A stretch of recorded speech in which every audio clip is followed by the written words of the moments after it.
Dictation 5 second बाद शुरू होगा। स्टार्ट।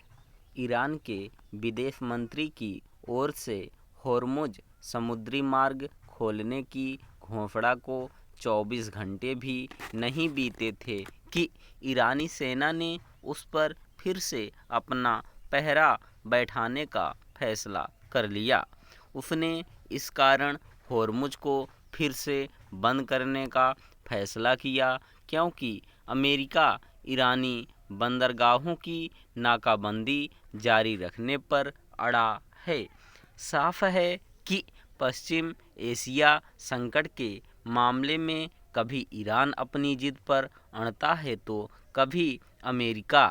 जब युद्ध विराम की शर्तों के तहत होर्मुज खोलने पर सहमति बन गई थी और उसका दायरा लेबनान तक प्रभावी हो जाने के बाद ईरान ने इस समुद्री मार्ग को पूरी तरह खोलने की घोषणा कर दी थी, तो फिर अमेरिका को भी ईरानी बंदरगाहों की नाकाबंदी करने के अपने फैसले से पीछे हट जाना चाहिए था। तब तो और भी जब अमेरिकी राष्ट्रपति ने ईरान के फैसले का स्वागत किया और दोनों देश दूसरे दौर की शांति वार्ता करने की संभावनाएं भी टटोल रहे हैं। यह अमेरिका और ईरान के साथ पश्चिम एशिया के लिए ही आवश्यक नहीं है कि 2 सप्ताह के अस्थायी युद्ध विराम को अस्थायी रूप दिया जाए, बल्कि विश्व समुदाय के लिए भी आवश्यक है क्योंकि होर्मुज के बाधित होने के कारण विश्व भर में ऊर्जा संकट गहरा रहा है। वैसे तो इस समुद्री मार्ग के बाधित होने से सबसे अधिक भारत और अन्य एशियाई देश प्रभावित होते हैं, लेकिन इस मार्ग से तेल और गैस की आपूर्ति में कमी आने के नतीजे में उनके दाम बढ़ने का असर पूरे विश्व पर पड़ता है।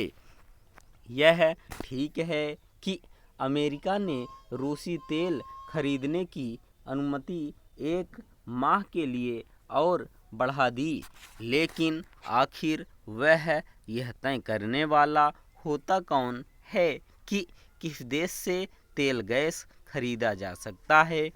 अमेरिका अपने स्वार्थों के चलते किसी न किसी ऊर्जा संपन्न देश पर प्रतिबंध लगाता ही रहता है। ईरान, वेनेजुएला और रूस इसके उदाहरण हैं। इसके दुष्परिणाम संबंधित देश के साथ अन्य देश भी भोगते हैं। अमेरिका यह जो मनमानी करता है उसे चुनौती दी जानी आवश्यक है। यह अच्छा है कि भारत रूस से तेल खरीद मामले में अमेरिका के रवैये की परवाह नहीं कर रहा है। भारत को न केवल अपने ऊर्जा हितों की रक्षा के लिए हर संभव कदम उठाने चाहिए, बल्कि खुद को आर्थिक रूप से इतना सक्षम भी बनाना चाहिए कि अमेरिका किसी तरह का अनुचित दबाव न डालने पाए। अमेरिका और ईरान के बीच लागू अस्थायी युद्ध विराम की अवधि जैसे जैसे करीब आ रही है, उसके अस्थायी रूप लेने पर वैसे वैसे संशय बढ़ रहा है। इस नाजुक युद्ध विराम को देखते हुए भारत को अपनी ऊर्जा सुरक्षा के लिए और अधिक सक्रियता दिखानी होगी।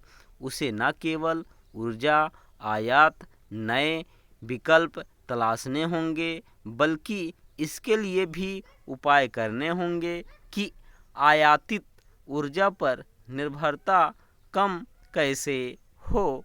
स्टॉप।